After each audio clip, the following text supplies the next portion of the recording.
àngels ferotges. Hem trencat l'asfalt, els sostres i l'ordre. Hem seguit corrent, buscant la resposta. Hem trobat la sang brollant de la crosta.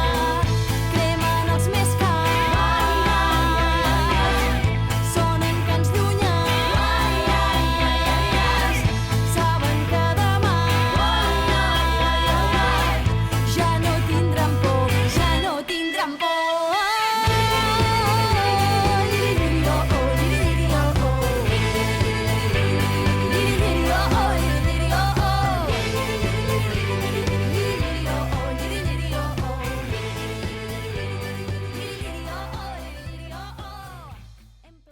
Jo crec que no ens trobem perquè, bàsicament, els centres estan situats a llocs que no estan a prop de les ciutats. Jo què sé, per exemple, a Banyoles crec que n'hi havia un al Collell. O sigui, hi havia un grup de menors que estava vivint al Collell durant no sé quant de temps.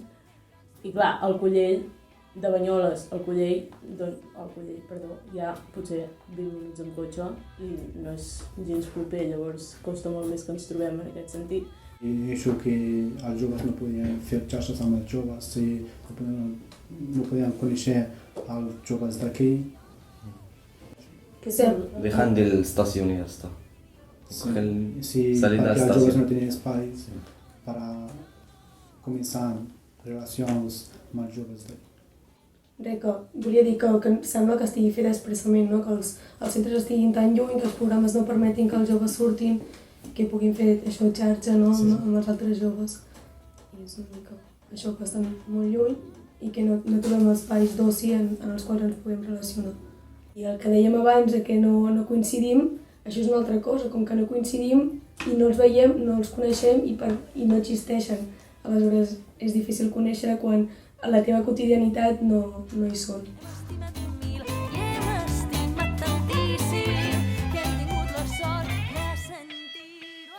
Entre nosaltres, o sigui, no ens coneixíem perquè no coincidim en espais i en llocs. I en aquest sentit, els joves que hem nascut aquí o que som catalans, doncs tenim una assignatura pendent, tenim deures, hem d'anar-los a buscar, hem de moure'ns, com també, o sigui, no recau tota la responsabilitat sobre nosaltres, sinó que també les institucions i els educadors i la gent que treballa amb joves s'han de posar les piles.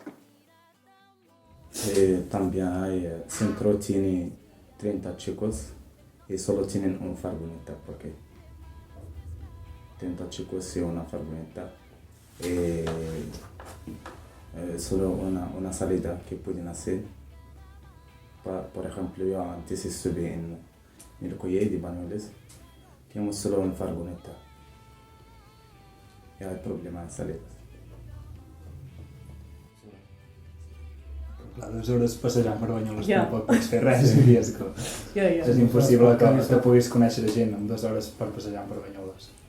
No? I també és la falta d'informació, suposo, Sí. que si no estàs molt dins, jo per exemple que no sé gaire d'aquest tema, el que t'arriba és que no t'arriba res, quasi. Has d'anar a buscar tu la informació i el que surt en els mitjans de comunicació realment no és. También ellos tienen una cosa en cabeza, piensan, chicos de Marruecos, son chicos malos, hacen muchos problemas. No tiene ganas de trabajar, no tiene ganas de nada, ¿sabes? Y ellos no saben nada. Para trabajar es muy difícil aquí. Los extranjeros es muy difícil para trabajar. Y ellos pensando haya venido aquí para, ¿sabes? Pasar un tiempo y ya está, ¿sabes? No es fácil para dejar su madre, dejando mi madre, para venir aquí, para haciendo tonterías. No, tengo un sueño, porque tengo sueño para venir aquí, para trabajar, buscando un futuro bueno, pero ellos están, ¿sabes? Como ponen una pared adelante.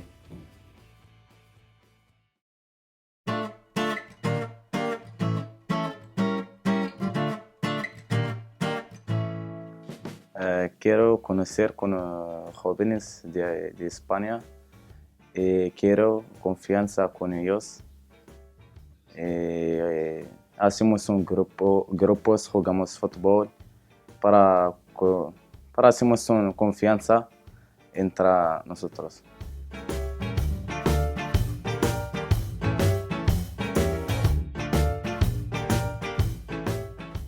No sé, i ara tampoc mai havia tingut l'oportunitat de conèixer un d'aquests joves i vas sentint informacions per tercers, però realment impacta quan t'ho expliquen realment el que han viscut ells així, cara a cara, perquè realment és una persona igual que tu, de la mateixa edat i sobta que havent viscut els mateixos anys hagin sigut com tan diferents el que hem viscut.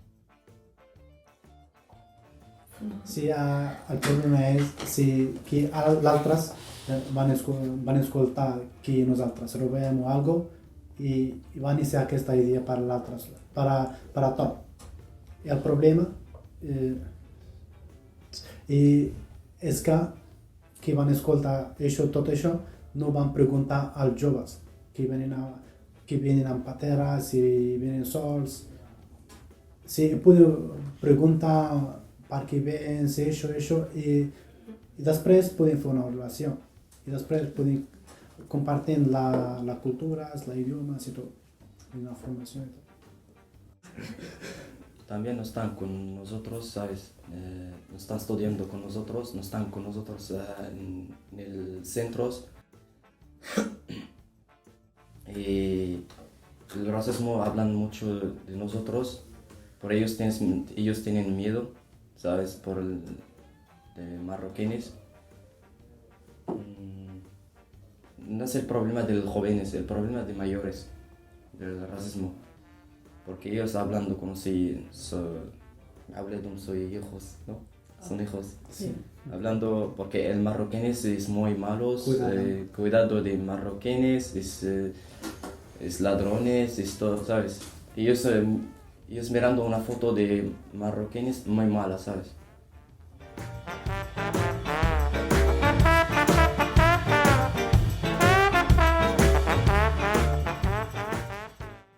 Quiero hacer uno de ellos y quiero también, ellos saben las cosas mías y también de todos los chicos de extranjeros. Y una pregunta, cuando venís, ¿sabéis lo que pasa aquí? No. O sea, vosotros cuando vinisteis sabíais lo que os iba a pasar. Esto escuchamos Europa, ¿sabes? Por todo. Europa. Hay futuro bueno, ¿sabes? Tú vas ahí, tú vas a hacer cursos, tú vas a trabajar, tú vas a tener un futuro bueno. Imagino hay derechos, puedo hacer un futuro bueno y muy fácil, pero cuando estoy aquí, yo veo un futuro muy difícil para hacerlo. I també els joves que estan aquí van compartint les fotos amb els looks molt macos i tot això i va començar aquesta idea també. Yo hablo con mis amigos que están aquí y me dicen mentiras. Así cuando estoy aquí. Pam. ¿Y qué te decía?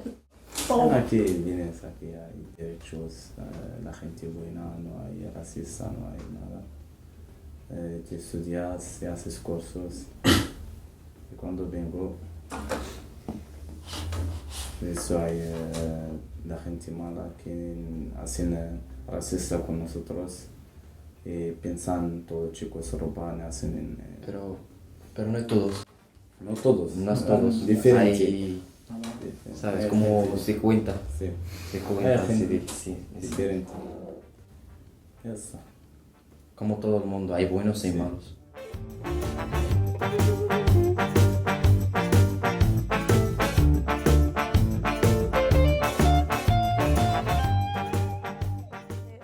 El que compartim és que són joves i que encara que ells tinguin moltes més complicacions per ser persones racialitzades, acabem sent això, joves de 19 anys que el sistema ens tanca les portes en la feina, ens tanca les portes per llogar pisos, ens tanca les portes per entrar a discoteques per la manera com vesteixes o per la manera, la teva estètica, vull dir que això són problemes que problemes que ens posa la societat que compartim com a joves i crec que és un punt interessant a veure. La calle es muy difícil. Es muy difícil para todo. No es para mí, solo para toda la gente. No digo los extranjeros, la calle es muy difícil. Pero más los, ¿cómo se llama? Como extranjeros. Por ejemplo, yo conozco muchos marroquíes durmiendo en un parque, está cerca del, ¿cómo se llama? Cerca de la estación, duermen ahí. Pero siempre llamando ¿cómo se llama? El vigilante de ahí, llamando a la policía, diciendo, él quiere dormir y ya está, ¿sabes? Le dice a la policía, él quiere robar. Sí, no, el que jo també és que a l'estació, que és, no sé, qui passa 50.000 vegades fent el dia, que sé per anar a Girona cada vegada, doncs que hi hagi una realitat tan diferent, no? Després el que seria el vespre tot, veus grups de joves allà, però és que tampoc t'hi pares a pensar realment que no tenen lloc on anar a dormir. Llavors, fins que no t'ho expliquen, que jo per exemple estava al cas de que hi havia joves que dormien a fora, però clar, quan et diuen no, passa a l'estació és com aquí és on jo formo part de la meva vida quotidiana, llavors és com l'hòstia a la cara. Sí que és veritat que l'estació és un punt com clau per, diguéssim, els que som d'aquí, no? Que l'agafem per anar a Barcelona, l'agafem per anar a treballar, l'agafem, bueno, és la nostra quotidianitat, no? I que és el mateix espai, però amb funcions diferents, a la mateixa realitat i en dues realitats diferents. És com algo com que costa com d'entendre. I sí que, vull dir, jo en soc conscient del que passa, però és que és com que intentes, com el que estàvem abans, no? Buscant una solució, però és que què pots fer més tu que ser conscient i intentar explicar a la gent del teu voltant que això està passant.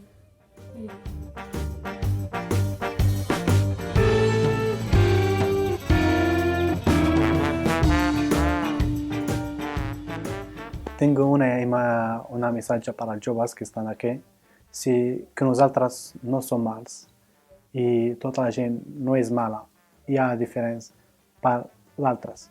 I nosaltres també necessitem que fem una relació amb vosaltres per saber la nostra realitat i nosaltres també podem saber la vostra cultura i podem compartir les idees i la cultura i també els idiomes.